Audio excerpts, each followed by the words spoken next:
प्रयागराज महाकुंभ में श्रद्धालुजनों की भारी भीड़ है। लगभग 8 से 10 करोड़ श्रद्धालु इस समय प्रयागराज के अंदर मौजूद है। कल भी 5.5 करोड़ श्रद्धालुजनों ने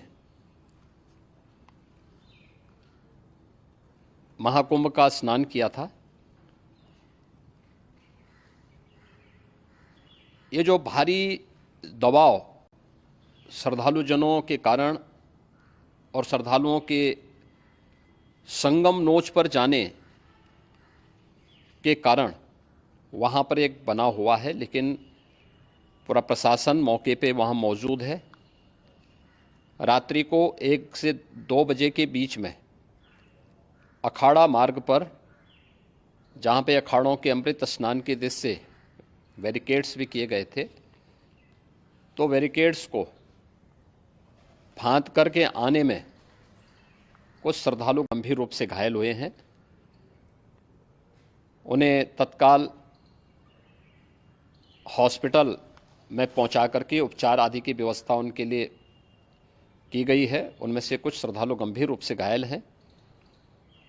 लगातार प्रशासन स्थानीय स्तर पर श्रद्धालुओं की सकुशल स्नान कराने के दृष्टि से रात्रि को कल सायंकाल 6:30-7 बजे से ही मौनी अमावस्या का मुहूर्त प्रारंभ होने के बाद से ही लगातार लगा हुआ है। प्रयागराज में महाकुंभ में श्रद्धालुजनों के सकुशल स्नान करने, अमृत स्नान के लिए देश भर से आए हुए श्रद्धालुजनों की व्यवस्था के लिए, उनके कुशल क्षेम के लिए आदरणीय प्रधानमंत्री जी का प्रातःकाल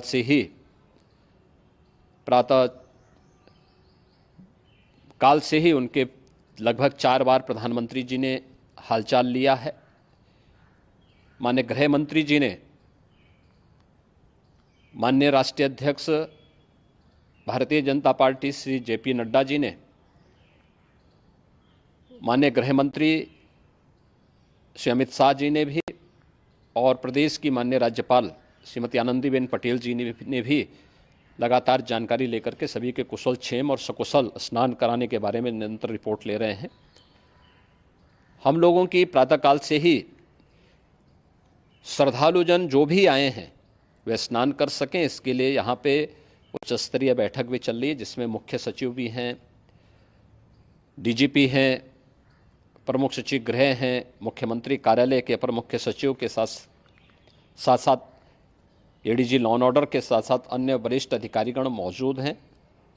प्रयागराज में हालात वर्तमान में नियंत्रण में हैं, लेकिन भीड़ का दबाव बहुत बना हुआ है। अखाड़ा परिषद से जुड़े हुए पदाधिकारियों के साथ मैंने स्वयं भी बातचीत की है। आचार्य महामंडलेश्वरों से भी, पूज्य संतों के साथ भी मेरी बातचीत हुई है, और पूज्य संतों ने बड़ी ही विनम्रता के साथ इस बात को कहा है कि नहीं, श्रद्धालुजन पहले स्नान करेंगे और फिर जब उनका दबाव कुछ कम होगा और वे सकुशल वहाँ से निकल जाएंगे, तब हम लोग स्नान करने के लिए संगम की तरफ जाएंगे। अभी पहले श्रद्धालुजनों को, चूँकि देश भर से आए हैं, तो इसके लिए उन्हें सभी अखाड़े इसके लिए सहमत हैं और सभी लोग इस व्यवस्था के साथ जुड़े हुए हैं। लगातार इस दिशा में हम लोगों का प्रयास है कि जो अब तक प्रातःकाल से ही आपने देखा होगा, कल मैंने बताया कि कल लगभग 5.5 करोड़ श्रद्धालु कल महाकुंभ का स्नान किए हैं, और आज प्रातःकाल तक लगभग 8:30 बजे तक 3 करोड़ से अधिक श्रद्धालु स्नान कर चुके हैं, और ये लगातार जारी है। लेकिन संगम नोच पर, अखाड़ा मार्ग पर, नागवासुकी मार्ग पर लगातार दबाव बना हुआ है, और वहाँ पर श्रद्धालुजनों की सुविधा के लिए भी हर प्रकार की वहाँ पर प्रशासन पूरी मुस्तैदी के साथ लगा हुआ है। और इसीलिए मेरी अपील है पूरे प्रदेशवासियों से, पूरे देशवासियों से और सभी श्रद्धालुओं से भी, सभी पूज्य संतों से भी कि अफवाह पर कोई ध्यान न दें, संयम से काम लें। ये सब आयोजन सभी लोगों का है। प्रशासन उनकी सेवा के लिए पूरी तत्परता के साथ लगा हुआ है। केंद्र और राज्य सरकार पूरी मजबूती के साथ वहाँ पर हर प्रकार का सहयोग करने के लिए तत्पर है। लेकिन कोई किसी अफवाह पे ध्यान न दें। कोई भी व्यक्ति नकारात्मक अफवाह फैलाने का प्रयास करेगा, उस प्रकार से नुकसान हो सकता है।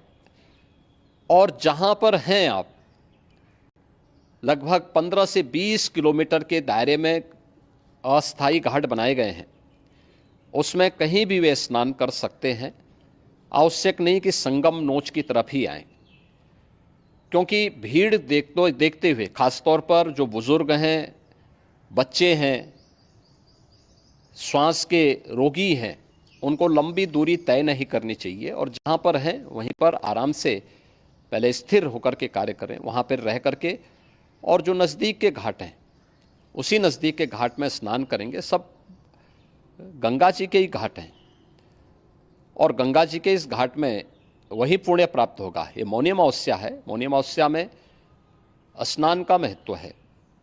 संगम में स्नान का दबाव बहुत ज़्यादा है, इसलिए सभी लोग अगर वहाँ पे इसमें अपना सहयोग करेंगे तो सकुशल हम सभी श्रद्धालु जनों को वहाँ पर स्नान करने में सफल होंगे और फिर इसके उपरांत अमृत स्नान के लिए पूज्य संतों से भी